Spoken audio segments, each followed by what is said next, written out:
자, 이제 책은 볼 필요가 없어요. 왜냐면 지금 이제 하는 부분에서 책은 그냥 용어 정리만 나와가지고 세부적인 내용이 전혀 없기 때문에 책 보지 말고 프린트물을 보시면 되는데 프린트물 2번에 보니까 거래사례 비교법하고 수익환원법이란 게 있을 거예요. 보이시죠?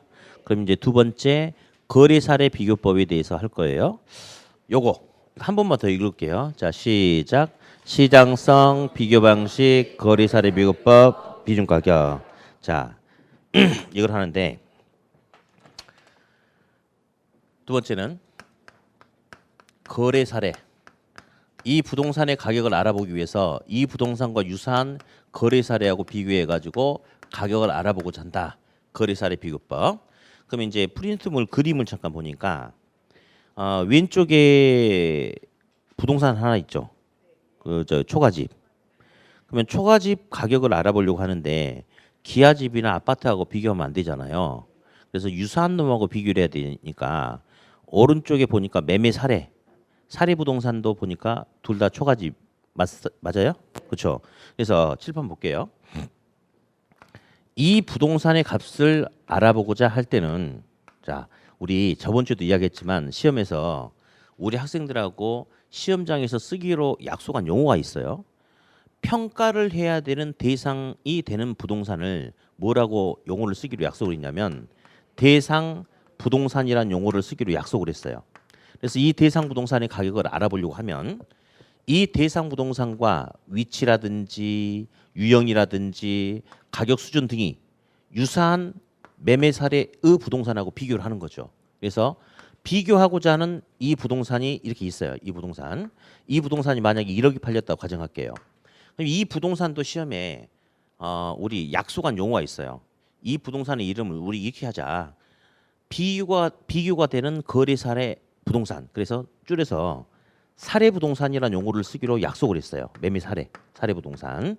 그러면 유사한 부동산하고 비교를 했죠. 그런데 세상에 유사한 부동산은 존재할지언정 100% 완벽하게 똑같은 부동산은 존재하지 않아요.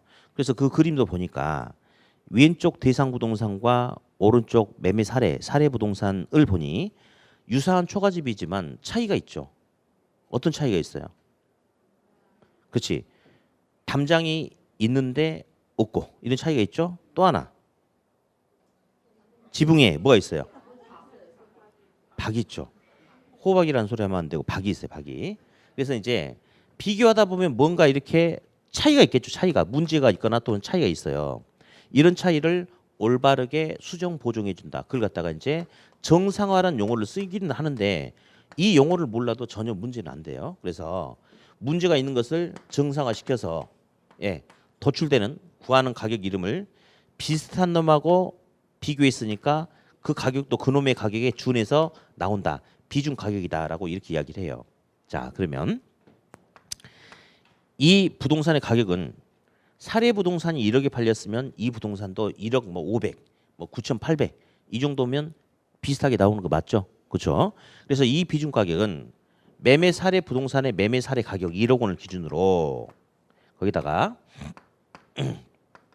사정 보정 칠한 작업도 하고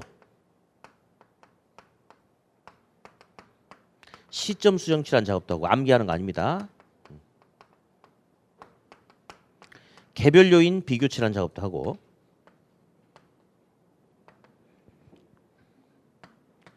지역 요인 비교 칠한 작업도 해요. 그래서 용어 정리를 먼저 좀 해야 될 필요가 있는데 먼저 이제 사정 보정치는 뭔가 어떤 사정이 있어서 정상적이지 않았다면 그 사정을 올바르게 잡아주겠다 뭐 이런 개념인데 예를 들어서 사례 부동산이 9천에 팔렸대. 매매 가격이 9천이래. 9천. 근데 알고 봤더니 매도인이 너무 급박한 사정에 의해서 보통 시세가 1억인데 급매물로 10% 싸게 9천에 팔 수도 있죠. 그러면 매매 가격 그러니까 계약서 상에는 매매가가 9천만 원 찍혀 있지만 그런 사정이 있었구나. 그럼 너가 만약에 그런 급박한 사정이 없었다면 정상적으로 1억 원에 팔렸을 것이다. 이렇게 잡아주는 개념을 사정보정치다라고 해요. 뭘 한다? 사정보정치 이렇게. 다음 시점 수정차 있어. 시점 수정. 시점 수정은 무슨 말이냐면 가격을 알아보고자 하는 기준 시점은 10월 27일인데 기준 시점은 거래가 된 날짜는 7월 27일이다. 그럼 지금 거래가 이루어진 날짜하고 가격을 알아보고자 하는 날짜가 서로 다르지 않나요? 그렇죠. 그렇죠. 그러면 이 사이에 가격 변화가 있을 수 있어요, 없어요? 그렇죠. 우리도 보니까 한 두어 달 만에 한 10% 올랐던데. 집이. 그죠? 그러니까 그 사이에 이런 변화가 생길 수 있다 이거예요. 그러면 이제 뭐냐? 사례부동산 너가 1억에 팔렸는데 세 달이 지난 기준 시점까지 이 일대 아파트 값이 한 10% 올랐다 이겁니다. 그러면 사례부동산 너가 거래 당시에는 1억이 팔렸다. 근데 너가 그때 팔리지 않고 기준 시점 현재 팔린 다음에 너는 1억 1,000에 팔릴 것이다. 이렇게 잡아주는 게 시점 수정입니다. 여기서는 계산 문제가 나오거든요. 근데 계산 문제가 아주 간단합니다. 일단 우리 한번 눌러볼까요? 실제 기출 문제 2개 해볼 테니까 계산기 꺼내 보세요. 핸드폰 계산기. 1월달 두 번째 주부터는 이 계산기 줘봐요. 요 계산기를 우리가 흔히 막 계산기라고 막 계산기. 이게 제일 좋아요. 이 그 보니까 글자 크기도 좋고 사이즈도 이 사이즈가 좋아요. 너무 조그마한 거 쓰지 말고 딱 이게 좋습니다. 그리고 이제 재무용 계산기라든지 공학용 계산기는 원칙적으로 시험장이 반입이 안 되게 돼 있어요. 근데 그걸 문제 삼는 감독관은 거의 없어 사실은. 근데 감독관이 아침에 저기 시험장에서 감독관 잘 만나는 것도 완전히 천운이거든요. 그것도 예를 들어서 이제 작년에 저희 고등학교 선생님이 이 학원 다니셔가지고 작년에 합격을 하셨어요. 그래가지고 거의 한 20 몇 년 만에 학원에서 봤어. 그래서 너무 반가웠는데 제가 우리 선생님한테 자꾸 그랬어요. 선생님 공부 열심히 하셔야 됩니다. 졸지 마시고 열심히 하세요. 모르는 거 있으면 언제든지 물어보세요. 우리 바로 옆에 아파트 사시는데 그랬어요. 그래서 이제 우리 선생님 같은 경우도 이제 그 선생님 같은 경우도 시험 감독관을 여러 번 들어가셨대요. 근데 이분은 이제 어떻게 생각하냐면 아이고 그냥 나이 먹고 공부하는 사람들 고생한다 이거예요. 그래서 이제 시험 시작 전에 이제 그 절차가 시험 보기 전에 10분 전에 이렇게 10분이라는 시간 동안 뭐 시험지도 나눠주면서 페이지가 있는지 없는지 확인도 시키고 인쇄가 잘못됐는지 이것도 확인도 시키고 뭐 이렇게 뭐 본인인지 아닌지 신분증 검사도 하고 이런 시간이 있어요. 그래서 선생님은 그냥 10분 전에 준대요. 그래놓고 보시면 안 됩니다 하고 냅둬 버린대. 그러니까 속으로 그런데 아이고 어차피 나이 먹고 공부하느라고 고생했는데 좀 합격하면 좋지 않겠냐 해가지고 미리 줘버리는 거예요. 이런 감독관 만나면 합격률이 확 높아져 버려요. 그 시험 시작해가지고 남아 있는 그 10분보다 시험 시작하기 전에 그 짜투리 10분이 엄청 크거든요.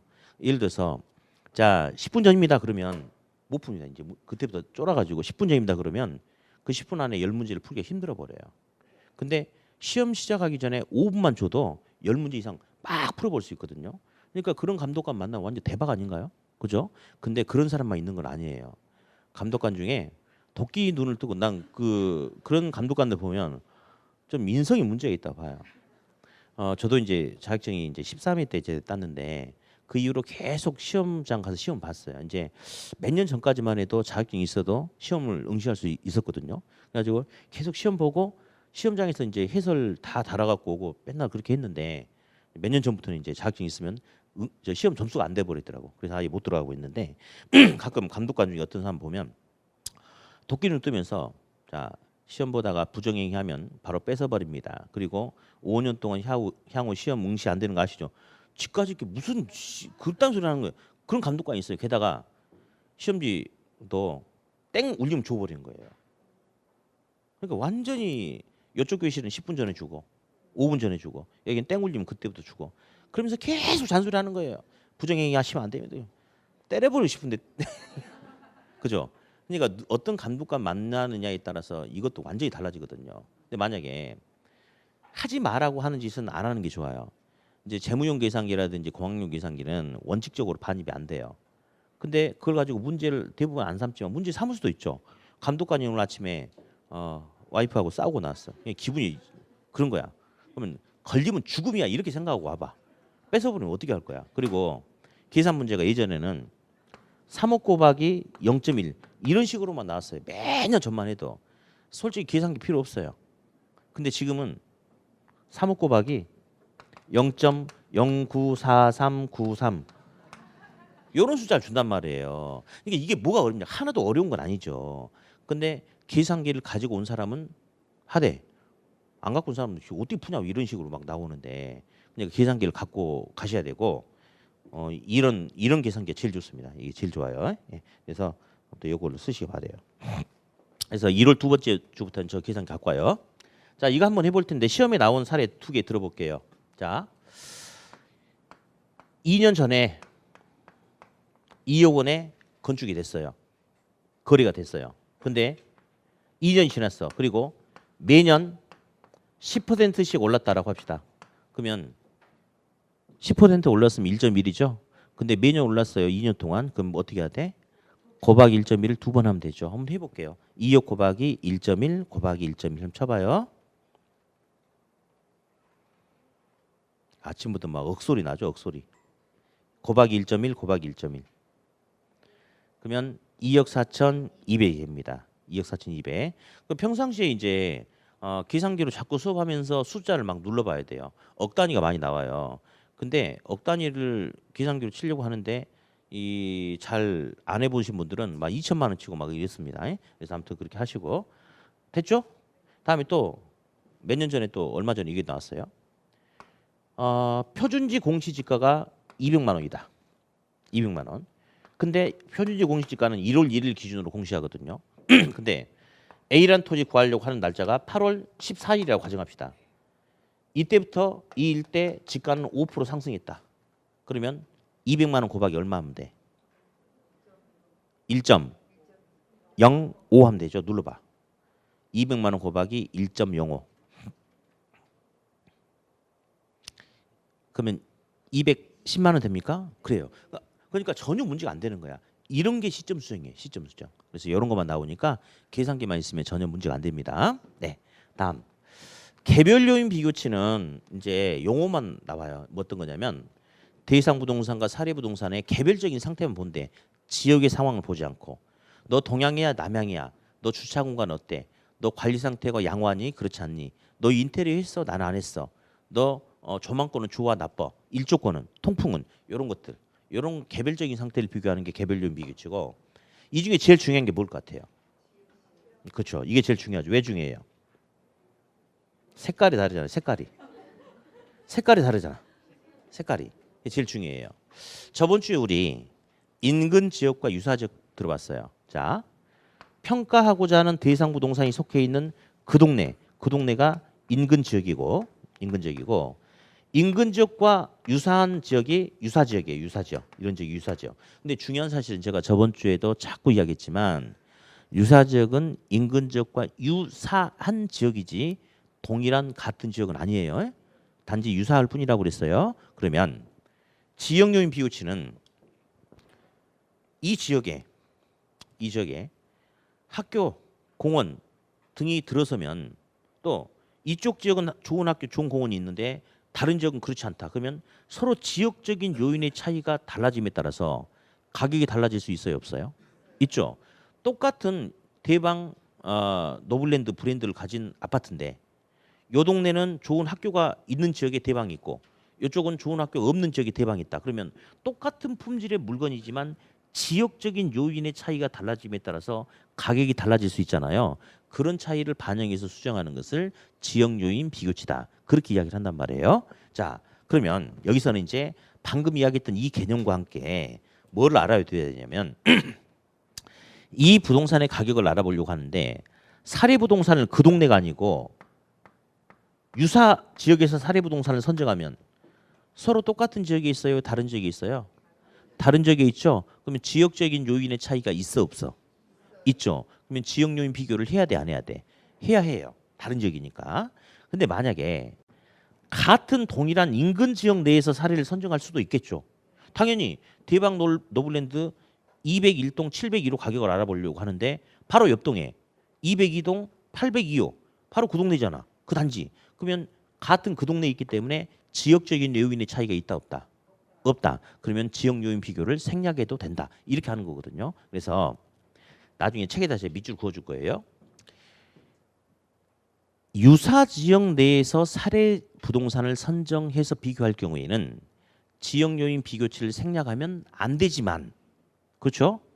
인근 지역 내에서 사례 부동산을 선정하면 지역 요인 비교를 생략할 수 있다. 그걸 나중에 체크해 줄 거예요. 그거. 네. 이런 과정을 통해서 구하는 게 바로 거리 사례 비교법이다. 이렇게 맞췄고요. 다음. 이번에는 요거 할 거예요. 요거. 자, 읽어보세요. 시작. 네, 그래요. 수익하는 법에 의해서 예, 가격을 구한대. 뭐 이제 수익 가격이란 용어는 뭐 특별한 용어는 아니고 수익적인 관점에서 가격을 구한다 해서 수익 가격이다라고 그렇게 이야기하거든요. 그러면 이 부동산이 있는데 이 부동산이 이제 어떤 모텔이 될 수도 있어요. 모텔 같은 경우도 새 거냐 한 거냐 물론 거기에 따라 수익이 달라지겠지만 새 거냐 한 거냐 그 자체가 본질이 중요한 게 아니고 얼마만큼의 숙박료 수입이 많이 들을 수 있느냐 없느냐 이게 중요하죠. 그죠? 그다음에 상가도 임대료 받는 상가 같은 경우는 얼마나 공실 없이 꾸준하게 임대료 수입이 들을 수 있느냐 없느냐. 판매가 이루어지는 상가는 얼마만큼의 매출 수입이 충분하게 나타날 수 있느냐 없느냐. 그게 중요하겠죠. 그래서 이런 수익을 목적으로 하는 이런 부동산 같은 경우는 이 부동산에서 장래 예상되는 수익적인 측면에서 접근해서 이 물건의 가격을 평가하겠다. 이걸 갖다가 수익하는 법이다. 그렇게 이야기해요. 수익하는 법. 그러면 이 수익하는 법에 의해서 가격 구할 때는 이 부동산으로부터 미래 예상되는 순수익을 환원이율로 나눠 가지고 이 부동산의 가격을 알아본다라고 하는데 자 일단 수익 가격은 순수익 나누기 환원율. 야, 해봐요. 자 무슨 가격은 수익 가격은 순수익 나누기 환원율이다. 자 그러면 이런 거 가지고 이제 오답이 크게 이제 두 가지 형태가 나오는데 잠깐 한번 볼게요. 그냥 저기 해볼게요. 1번 원가법이란 대상 부동산의 재조달원가에서 감가 수정만큼 가치를 차가면서 예, 비중 가격을 구하는 방법을 말한다. 맞죠? OX. 왜 X야? 그래요. 이렇게 오답을 주는 거예요. 저기 원가법에 의해서 구하는 가격의 이름이 뭐였죠? 적상 가격이거든요. 요거는 비교를 통해서 구하는 게 이거야. 그러니까 내용은 맞는데 요 놈을 엉뚱한 놈을 집어넣어 가지고 나온 문제 많이 나왔어요, 시험에. 요런 스타일의 문제가 있고 여기도 한번 해 볼게요. 수익 환법이란 이런 저 부동산으로부터의 지난 1년간의 순수익의 실적에 환원이율을 적용해서 부동산의 수익 가격을 구하는 방법이다. OX. OX. 아침부터 입술 오므리지 마라 그랬어요. 입술 오므리지 말고 다시. 틀렸어요. 뭐가 틀렸을까요? 자, 이 순수익은 이 부동산에서 발생해버린 순수익이 아니고 앞으로 미래 향후 예상되는 순수익을 예측해서 알아보는 건데 여긴 지금 뭐라 나왔냐면 지난 1년간의 순수익이란 것은 이미 발생해버린 순수익이죠. 틀렸어요. 발생해버린이 아니고 향후 예상되는 순수익 이렇게 가야 됩니다. 그래서 함정들이 딱딱 정해져 있기 때문에 틀만 잡아놓으면 별로 크게 걱정하지 않아도 됩니다. 네, 다음 여기서 이제 환원이율이라는 용어를 한번 볼 텐데요. 환원이율. 환원이율은 자본 수익률에 자본 회수율을 더한다라고 이렇게 이야기하거든요. 그러면서 자본 회수율이 이제 감가상각률이다라고 이렇게 생각하시면 되는데 자 이제 한번 해볼까요? 이 건물을 투자하는데 100억을 주고 산대요. 그러면 투자자가 부동산에 투자하면 자기 나름대로 투자 자본에 대해서 얼만큼 벌어야 되겠다라는 자기 나름대로 목표치가 있지 않을까요? 그래서 투자자는 나는 100억을 투자한다면 여기서 10억을 벌어야지 투자 자본에 대해서 투자자가 요구하는 수익이 10억이에요. 10억. 10억. 그럼 100억 중에 10억은 몇 %예요? 10%가 되겠죠? 그렇죠? 이걸 갖다가 자본 수익률이라고 그래. 즉 투자자가 원하는 목표 수익률, 목표치를 말해요. 다음. 근데 만약에 100억을 은행에 집어넣어 가지고 10억 원의 이자 수익을 넣는다면 이 10억 원은 완전히 온전한 순수익이 됩니다. 많은 부동산 건물에 투자한다면 100억짜리 건물을 사가지고 1년 동안 10억 원의 수익을 벌기 위해서 이 부동산에서 1년 동안 1억만큼의 감가상각이 발생할 수 있어요, 없어요? 있죠. 1억만큼의 감가상각, 즉 1%만큼의 감가상각이 나타나 버린다면 결국은 투자자는 10억을 벌기 위해 1년 동안 10억을 벌기 위해서 1년 동안 자기 자본의 가치가 1억 원이 까이는 거죠. 그럼 실제 버는 건 9억밖에 안 되는 거 아니에요? 그렇죠? 그래서 최종적인 목표치 10억 원을 달성하기 위해서는 감가상각에 의해서 자본의 가치가 까이는 만큼 더 벌어서 까이는 자본의 가치를 메꿔 넣어야 돼. 그래서 목표 수익률을 얼마로 높여 잡아야 되냐면 11%즉 11억을 벌어야지 그중에 1억만큼 가치가 나중에 까인다 하더라도 원래 목표했던 10억 원, 10%는 찾아갈 수 있는 거죠. 그래요. 그래서 환원이율은 자본 수익률 플러스 자본 회수율인데 자본 회수율이 의미하는 것은 감가상각률을 의미하고 있는 거예요. 그러면 토지란 물건 아시죠? 토지는 영속성 때문에 영원히 존재하죠. 건물은 반영속성이 있어. 아주 수명이 오래가. 그러나 건물은 영원히 존재하지는 않죠. 그죠? 그러면 어디? 토지라는 종류 물건과 건물이라는 종류 물건에 적용되는 환원이율은 차이가 없다. 동일하다. OX. X죠. 왜냐하면 건물은 감가상각이 대상이 되니까 자본 회수율 감가상각률이 포함이 되는 건 당연한 게 맞고요. 그러나 토지는 감가상각이 대상이 돼야 안 돼요. 안 되니까 토지의 환원율에는 얘가 있어 없어? 없겠죠. 그래서 토지와 건물에 적용하는 환원이율은 서로 다르다. 이 정도만 잠깐 보시면 돼요. 자, 그래서 일단 저 평가 방식 틀을 통해서 우리가 또 한번 읽어볼까요? 네. 자, 시작. 비용성, 원가 방식, 원가법, 적산 가격. 아까 바로 이제 우리가 1교시 후반에 원가법은 감가상각이 발생해 버린 헝건물의 가격을 알아볼 때는 새 건물 가격에서 헝건물이 된 만큼 가치를 차감해서 알아본다. 이런 논리가 원가법이었는데 그중에 제조단가의 특징 두 가지를 기억해야 돼. 10억이 아니고 15억이다. 제조단가는 건축 당시 건축 비용을 말하는 것이 아니고 기준 시점 현재 새롭게 만드는 데 소요되는 원가. 이거 하나. 두 번째. 자가건설이 있다 하더라도 자가건설로 취급하면 안 되고 개발업자, 수급인의 적정 이윤이 반영된 도급 건설 가격에 준해서 처리라. 요거 한 세트. 다음 두 번째 요거 읽어보세요. 시작. 비중 가격. 대상 부동산의 가격을 알아보려면 이 부동산과 유사한 거래, 매매 사례 부동산하고 비교를 한다. 그러다 보면 뭔가 차이가 있을 수 있다. 그 차이를 수정 보정해서 정상화시켜서 비중 가격을 구하는데 이 비중 가격은 매매 사례 가격 곱하기 요거 되는데 용어 정리하면 되겠고 지역 요인 비교치에서 중요한 용어가 있었어요. 사례 부동산을 유사 지역 내에서 선정해서 비교를 하면 서로 다른 지역이니까 지역 요인 비교치를 생략하면 안 되지만 동일한 인근 지역 내에서 사례를 선정하면 지역 요인 비교치를 생략할 수 있다. 그것 좀 알아두시고요. 네. 다음 세 번째 좀 읽어보세요. 시작. 수익성, 수익 방식, 수익환원법, 수익가격. 자, 수익환원법은 대상 부동산에서 미래에 예상되는 수익을 환원이율로 나눠서 부동산의 가격을 현재 시점에서 평가하는 방법이다. 전에 우리 예측의 원칙 아까 1교시 때 해봤죠. 그게 바로 요거죠. 이 부동산으로부터 미래 예상되는 수익을 예측해서 현재 시점에서 값을 알아보려고 하는 거. 요 개념. 그래서 환원이율은 자본 수익률 플러스 자본 회수율인데 자본 회수율이 의미한 것은 감가상각률이다. 근데 토지는 감가상각이 대상이 되지 않는다. 그러니까 토지 환원율에는 자본 회수율이 포함되지 않는다. 건물은 감가상각이 대상이 된다 안 된다? 된다. 그러니까 건물의 환원율에는 자본 회수율이 포함된다. 그 내용들을 쭉 정리를 해봤어요. 이제 네. 한 장 더 넘기세요. 112페이지. 부동산 가격 공시에도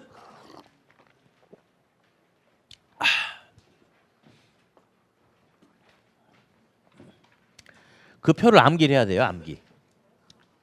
왜요? 언제쯤 암기할 수 있겠어요? 내년에? 그 암기 안 하면 한두 문제 날아가는데. 아, 저기 우리 프린트물 3번 있죠. 그거 암기하시라고 그거. 예, 더 끔찍해? 자, 일단 들어볼게요.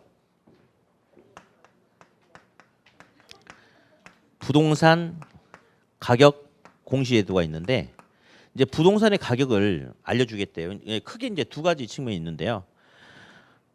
일반 국민들에게 국민 여러분 이 토지라는 물건, 이 건물이라는 물건의 적정 가격은 요만큼이니까요. 여러분들 앞으로 뭐 거래를 하거나 하실 때 참조하세요라고 하는 측면이 있고 두 번째 공무원 여러분들 이 물건의 이 토지의 이 건물의 적정 가격은 요만큼이거든요. 그러니까 혹시 토지를 뭐 수용하거나 등등 할 때는 요거 기준으로 보상해 주세요. 그리고 혹시 재산세를 부과하거나 또는 농지를 누가 전용해 가지고 개발 부담금 부과할 경우 요것의 적정 가격이 요만큼이니까 요거 기준으로 돈 받으세요라고 할 때 쓰는 게 가격 공시제도예요. 지금 프린트물 3번에 있는 그거를 머릿속에 다 집어넣어야 돼. 안 그러면 최소한 무조건 한 문제 이상은 틀려요. 그러니까 그걸 다음 주까지 암기를 해갖고 오라고 시키면 안 나오겠죠. 볼펜 놓으세요. 볼펜 놔. 지금 나 볼펜 놔. 필기 하나도 하지 말고 지금부터 한 15분 정도 강의를 할 거예요. 잘 들으면 그게 머릿속에 완전히 다 암기가 될 거예요. 잘 들으면. 그래서 볼펜 그리고 이거는 따로 머릿속에 집어넣으려고 하지 말고 시험에 항상 한두 문제가 나오니까 매번 할 때마다 제가 해줄 거예요. 그러면 별도로 복습하지 않아도 머릿속에 바로 암기가 될 수 있으니까 자기 자신을 믿어. 근데 믿음이 안 가죠. 그래도 믿어. 할 수 있어요. 그래서 볼펜 일절 손대지 말고 칠판만 계속 쳐다보고 있어요. 그러면 요 파트가 끝날 때 되면 머릿속에 다 들어올 겁니다. 부동산 가격을 공시하는데 가격을 공시하는 부동산은 크게 두 가지가 있어요. 토지라는 부동산과 건물이란 부동산이 있는데 건물은 다시 주거용과 비주거용으로 나눕니다. 주거용은 주택이 되겠죠? 그렇죠? 그다음에 비주거용 부동산이라는 게 있어요. 주택 외. 자, 토지는 다시 표준지 공시지가를 알려줘야 돼. 그렇지. 표준지 공시지가를 알려줘야지 이거 가지고 개별 공시지가를 구할 수 있는 거 아니에요? 아까 우리 공시지가 기준법이라고 이 자리에 써놨잖아요. 이렇게. 이게 개별적인 토지 가격을 알아보려면 표준지 공시지가하고 비교해서 알아봐라. 아까 해봤잖아요. 그러니까 표준지 공시지가를 알려줘야지 개별적인 토지 가격을 알 수 있는 거죠. 그렇죠? 다음. 주택은 다시 단독주택과 공동주택으로 구분이 됩니다. 연립 다세대 아파트가 공동이죠. 단독주택은 또 생긴 게 다 제각각이에요. 우리 이제 수안지구 같은 경우는 이제 택지 개발은 약간 신도시 개념이기 때문에 우리 주변에 단독주택 용지 보면요, 예, 아주 그냥 반듯하게 이렇게 택지들이 이렇게 잘 만들어졌죠. 이런 식으로 만들어졌죠. 그렇죠. 그렇지 않고 좀 오래된 지역 같은 경우는 주택이 우리 저기 신가지구 지금도 이제 우리 재개발하려고 하는 저등 가보면 막 주택이 다 제각각 아닙니까? 그렇죠. 너무 제각각이니까 이 중에서 너가 표준해. 그러면 야, 이 중에서 얘가 표준주택이야. 나머지 주택 가격 알아볼 때는 표준주택 참조해서 알아봐라라고 이렇게 줍니다. 여기도 마찬가지예요. 똑같은 이렇게 단독주택 택지 지역이 있거든요. 근데 이렇게 있는데 이런 차이가 있을 수 있어요. 첫 번째 라인은 토지가 90평짜리 토지고 두 번째 라인은 100평짜리, 110평짜리 이렇게 라인에 따라서 토지 면적이 다를 수도 있죠. 그렇죠? 그러면 똑같은 구조의 연면적의 주택을 이렇게 지어놨다 하더라도 자, 건물은 땅 위에 둥둥 떠다닐 수 있어요, 없어요? 없죠. 그러면 이 주택은 가치를 평가할 때 주택 자체만 평가하는 게 아니고 이 주택이 깔고 앉아 있는 토지하고 관계도 같이 평가가 되는 거예요. 그러면 똑같은 구조 면적의 주택이라 하지만 이 주택이 깔고 앉아 있는 주택 대지의 면적 형상에 따라서 주택 가격이 달라질 수도 있죠. 그렇죠? 다음. 이쪽 라인은 대지 면적은 다 똑같아. 근데 여기는 얘는 이렇게 주택 지었고 얘는 이렇게 지었고 얘는 이렇게 지었다. 그러면 대지 면적은 똑같지만 주택의 구조, 형상, 면적 등이 다름에 따라서 역시 가치가 달라질 수 있겠죠. 역시 세상에 완벽하게 똑같은 주택은 존재하지 않아요. 그러니까 이렇게 택지 개발이 돼가지고 반듯반듯하게 만들어진 주택 지역도 역시 너가 표준해. 나머지는 개별해. 그래서 나머지 주택 가격은 표준주택을 기준으로 가격을 구해서 공시해라. 이렇게 하는 거거든요. 그러니까 기준이 있어야 된다. 이거지 기준이. 그래서 단독주택도 생긴 게 제각각이니까 표준 주택의 가격을 알려줘요. 그러면 이걸 기초로 개별적인 주택의 가격을 산정하라고 이렇게 알려줍니다. 자, 그런데 여기서 공동주택은 아파트 연립 4세대들은요 생긴 게 똑같아요. 똑같은 건데 이제 구조가 요 구조냐 1호냐 2호냐 A냐 B냐 이런 차이만 있고 그렇기 때문에 이거는 똑같기 때문에 굳이 구분할 필요가 없어요. 표준 단독 구분할 필요 없고 한국감정원에서 공동주택은 전수조사를 하는 거거든요. 따로 뭔가를 기준으로 하는 게 아니고. 자, 그러면 이제 여기서 두 사람이 나와요. 국토교통부 장관을 줄여서 국장이라고 할 거고요. 시군구청장, 시장 군수 또는 구청장은 시군구 이렇게 할게요. 그러면 누가 공시를 하느냐. 근데 국장이나 시군구청장은 전문가가 아니기 때문에 심의를 거쳐야 돼. 그래서 이제 심의를 거치는데 두 군데에서 심의를 거치는 거거든요. 예, 둘 중에 하나에서 심의를 거쳐. 하나는 중앙부동산가격공시위원회가 있고 또 하나는 시군구 부동산 가격공시위원회가 있어요. 두 군데 중에 하나 심의를 거칩니다. 자, 이제 볼게요. 표준하고 개별하고 누가 먼저 나와야 돼요? 당연히 기준이 먼저 나와야 돼. 그러면 장관하고 시군구청장하고 누가 기준을 제시할 것 같아? 당연하죠. 그러니까 기준이 되는 표준은 국장이 하는 거예요. 표준은 국장이에요. 단독주택과 공동주택 중에 누가 더 커요? 공동주택. 큰 것은 국장이 합니다. 기준이 되고 큰 것은 국장이에요. 국장은 어디 심의 거칠 것 같아요? 딱 봐도 그렇죠. 장관님이 하시는 일을 시군구 따위에서 심의를 거친다는 건 말이 안 돼요. 그래서 큰 놈은 큰 데서 놀아야 돼. 그리고 국장이 하는 역할은 기준을 제시하는 거, 기준을. 그러면 연중 가장 빠른 날을 기준으로 알려줘야 돼요. 몇 월 며칠일까요? 우리 장관님이 하시는 것은 1월 1일을 기준으로 가격을 공시해 줍니다. 알려준대 이렇게.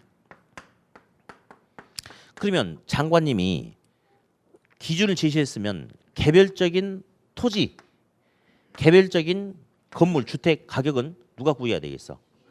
당연히 시군구청장이 구해야 되겠죠? 그럼 시군구청장은 어디 심의 거칠 것 같아? 시군구가 수도 없이 많은데 우리나라에 몇 개가 있나요, 시군구가? 여러 개 있지요. 그렇죠. 여러 개. 많이 있죠.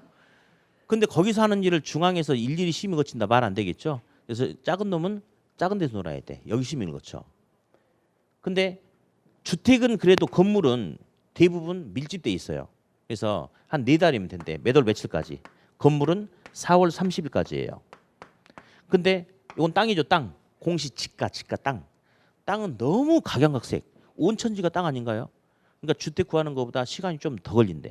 시간을 좀 더 준대. 우리 학교에서는 시간 더 주면 무조건 한 달입니다. 예. 그러니까 한 달 더 준대. 몇 월 며칠까지? 5월 31일까지 결정해서 공시한대요. 여기서 잠깐. 공동주택은 큰 거죠. 큰 것은 국장이 처음부터 끝까지 혼자 다 해요. 그래서 다시 해볼까요? 공동주택은 누가? 어디 심의 거쳐서? 몇 월 며칠 기준으로? 1월 1일 기준으로 공시하고 또 다시 누가? 국장이 건물이니까 몇 월 며칠? 4월 30일까지 산정해서 공시한다라고 이렇게 이야기합니다. 그래서 가격을 알려줘요. 가격을. 그러면 이 가격을 알려줬을 때 일반 국민이 좀 불만이 있을 수도 있겠죠. 그러면 이 닥쳐라고 하면 안 되고 그래 뭐가 불만이 있는지 한번 대화 좀 해보자라고 이의신청을 받아줍니다. 그러면 이의신청 결과에 대해서 가타부타 뭐도 하겠어요. 당연히 통지도 하겠죠. 그렇죠? 근데 이의신청은 크게 4가지입니다. 누가 이의신청을 하느냐. 여기서 오답을 제일 많이 줬어요. 서비스 문제. 누구에게 이의신청하느냐. 언제까지 하느냐. 어떤 방법으로 하느냐. 자 볼게요. 먼저 이 신청은 누가 할 수 있는지 보세요. 아, 여기 이제 재건축이나 재개발을 한대요. 우리 동네를 재건축 또는 재개발 한대요. 근데 우리 집이 있어. 근데 우리 집이 있는데 우리 집에서 한 40m 떨어진 곳에 표준 주택이 있네. 또는 표준지 공시지가 있어요. 그러면 나는 표준 주택의 소유자도 점유자도 아니거든요. 근데 만약에 표준지 공시지가라든지 표준 주택 가격이 너무 낮게 평가돼 버리면 나도 나중에 보상받을 때 내 부동산의 보상가도 저거 기준으로 하는 거거든요. 그럼 너무 낮게 평가돼 버릴 수도 있죠. 그럼 내가 손해 보는 상황이 생길 수도 있잖아요. 그러면 나는 이 표준의 소유자도 점유자도 아니지만 이해관계자가 될 수 있어요, 없어요? 있죠. 그러면 시험에 이런 지문이 나와. 이 신청은 부동산의 소유자, 점유자만 이 신청이 가능하다. OX. 이해관계자도 할 말 있으면 할 수 있게끔 해줘야 되겠죠. 이해관계자도 이 신청이 가능하다. 이렇게. 다음. 제일 서비스 문제가 제일 많이 나오는데, 자, 이 신청을 한다는 것은 따지는 거예요. 나를 열받게 한 사람한테 따지는 거죠. 가장 잘 나오는 지문 중에 하나가 표준지 공시지가는 누가 공시했어요? 근데 표준지 공시지가에 대해서는 시장, 군수, 구청장에게 이 신청할 수 있다. 말 돼 안 돼?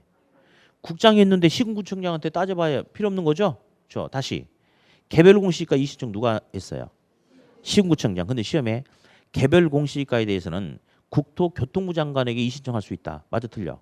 틀렸죠. 나를 열받게 한 놈한테 이 신청하는 거예요. 보니 표준 공동 누가 공시했냐면 국장이 했죠. 이 신청 누구한테 해야 돼? 국장한테. 개별은 누가 했어요? 그럼 이 신청 누구한테 해야 돼? 시군청. 이게 이제 오답으로 제일 잘 뜨는 지문이고요. 다음. 이 신청은 공실로부터 3일 이내까지만 받아주겠다. 그러면 너무 불합리하죠. 내가 3일 동안 기도원 들어가서 기도할 수도 있는 거 아니에요. 다 꺼놓고. 근데 그 사이에 일 끝나버린다? 그럼 말이 안 되는 거예요. 그래서 충분한 시간을 준대. 우리 학교에서 충분한 시간은 한 달이 한 달. 며칠?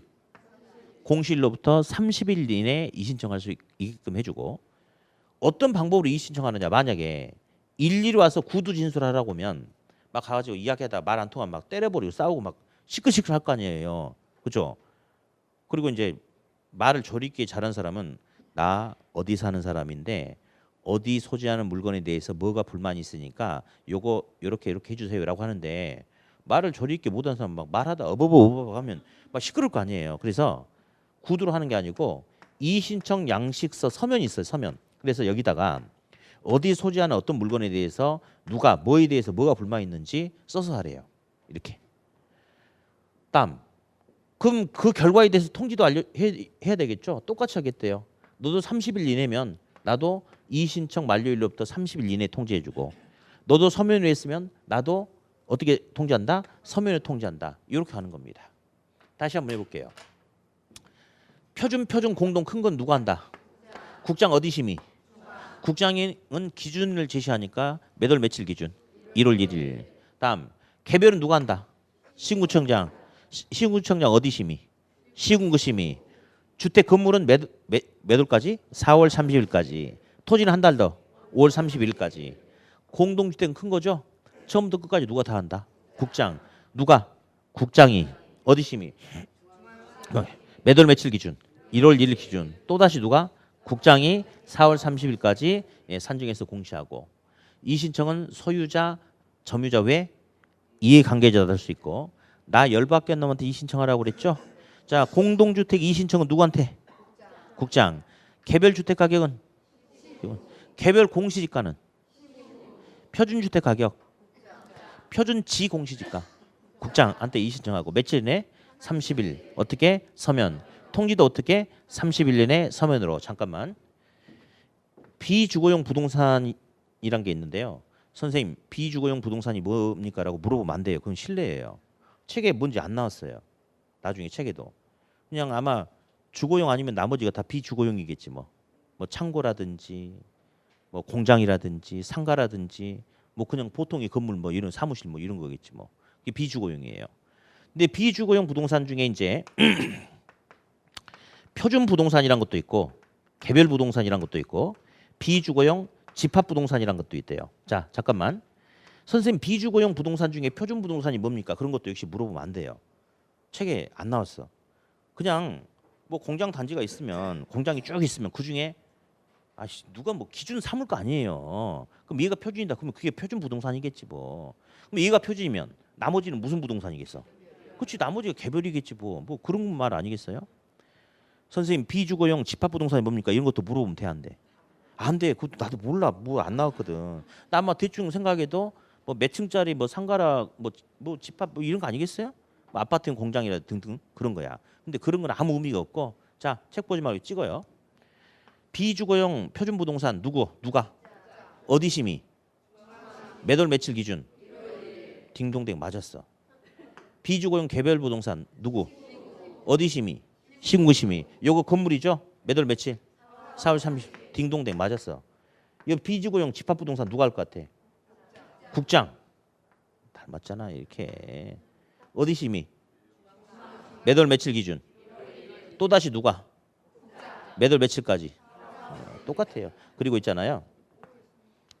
건물이 아니까 처음에 한 말이 맞아. 건물은 4월에 4월. 이거 작년 후반에 나왔는데 말에 나왔는데 제가 학생들한테 그 안 나올 가능성이 크니까 한 번만 듣고 넘어갑시다 했는데 딱 안 나왔어요. 왜냐면요. 표준지 공시지가에 대해서는 국토교통부 장관이 매년 1월 1일의 현황을 기준으로 공시하여야 한다야. 하여야 한다야. 공시할 수도 있다야. 이게 필수적 사항이 아니죠. 그러니까 중요도는 당연히 떨어지지 않을까요? 시험에 나와도 그냥 개념 정도만 누가 어디 심의 거쳐서 어떻게 하냐 이 정도 외에는 사실 가능성이 없죠. 그래서 작년에 안 나와서 올해도 그다지 비중이 큰 건 아닙니다. 이게 중요해 이게. 자 이제 이렇게 하시면 돼요. 단순하게 표준 공동 큰 것은 국장이 하는데 국장은 큰 데서 놀아야 돼. 중앙에서. 국장이 하는 것은 1월 1일이야. 1월 1일 기준으로 알려줘. 그러면 개별적인 물건은 시군구청장이 알아봐. 시군구청장은 작은데 시군구 심의를 거쳐. 개별 주택은 건물이니까 4월 30일까지. 개별 공시 지가는 땅이니까 한 달 더 5월 31일까지. 이 신청 소유자 점유자 외에 이해관계자도 할 수 있고 나 열받게 놈한테 따지는 거고 3일 이내에 서면으로 이의 신청하고 통지도 그래 그렇게 하면 안 된다 이 말이에요. 30일 이내에 통지도 똑같이 30일 내 서면 언제 올라타려고 그러네 이제 서면을 한다. 자 그러면 이게 머릿속에 딱 들어왔을 거예요. 이렇게. 그래서 따로 공부 안 해도 됩니다. 이런 식으로 계속 몇 번만 딱 하면 완벽하게 머릿속에 들어오거든요. 뭐 바보는 안 그럴 수도 있어요. 하지만 정상인은 다 들어와. 아 근데 지금 막 갈등이 생기는 게 순서대로 물어볼 것인가 막 섞어서 물어볼 것인가 또 막 이런 갈등이 좀 생기는데 일단 분위기가 좋아야 되니까 자 누구 어디 심의 매월 며칠 누구 시군구청장 어디 심의 시군구 심의 매월 며칠 땅 5월 31일까지 이렇게 요거 어디 심의 매월 며칠 기준 시군구 어디 심의 매월 며칠 이 공동주택은 처음부터 끝까지 다 한다고 그랬죠. 누가 어디 심의 매월 며칠 기준 또다시 누가 국장이 매월 며칠까지 4월 30일까지 소유자 점유자 외 이해관계자도 할 수 있고 표준 공동은 누구한테 이신청? 국장. 개별은 시군구청장한테 30일 이내 서면으로. 통지도 30일 내에 서면으로. 그렇죠. 암기 되잖아. 되죠? 그래서 딱 그렇게. 그걸 막 필기 같은 거 전혀 하지 마세요. 그냥 방금 제가 알려드렸던 대로 그 정도 내용만 잡아주면 되거든요. 자 그러면서 이제 책은 역시 볼 필요가 없어. 책은 용어에는 아무것도 안 나와서 그래서 하나만 더 짚고 잠깐 휴식했다 할 건데요. 자 여기 보세요. 이거 뭐라 써놨어? 읽어봐요. 표준지 공시지가는 표준이 되는 땅, 토지의 가격을 공시한다 이거죠. 그러면 나중에 기본서에는 표준지 공시지가의 공시 내용에는 요런 게 들어갔습니다. 이렇게 차분하게 나올 거예요. 근데 그 내용 중에 표준지 지번, 단위 면적당 가격, 대지 및 면적 및 형상 뭐 등등등이 포함돼요. 그러면서 지세란 것도 포함돼. 지세. 예를 들어서 어디 지리산 자락이 있어. 그럼 지리산 자락은 계속 능선 따라서 올라가는 거잖아요. 그러니까 평지가 없을 거 아니야. 그럼 이 토지는 경사가 몇 도인 요 토지가 표준이 될 수도 있는 거죠. 그래서 이게 어떤 거냐? 지세. 뭐 또 평지지 아니면 움푹 이렇게 밑으로 이렇게 내려갔냐? 요게 포함되는 거예요. 근데 요거 볼게요. 요거 뭐라 써놨어요? 표준 주택 가격 아까도 잠깐 이야기했는데 자, 요게 표준 주택이래. 근데 표준 주택 가격 공시 내용에는요.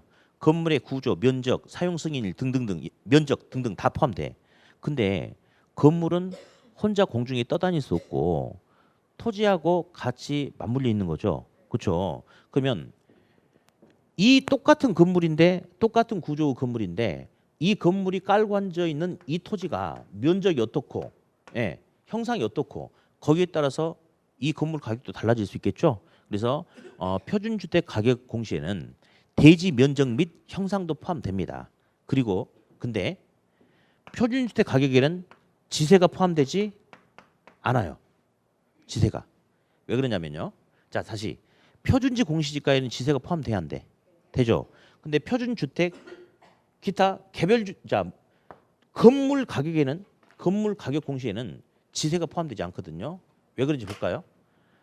평평한 토지 위의 주택은 이렇게 지으면 되죠. 이렇게. 이렇게. 경사가 있는 토지는 주택을 이렇게 지으면 됩니까? 이렇게? 이렇게 지으면 안 되는 거야? 이렇게? 전부 다 평탄화 시켜가지고 이렇게 다 짓는 거 아니에요? 이렇게? 이렇게? 그러면 건물 밑에 있는 땅은 전부 다 뭐예요? 평지야, 수평, 평평해. 평지죠? 수평이죠? 그러니까 지세에 대해서 이야기할 필요가 있어요, 없어요?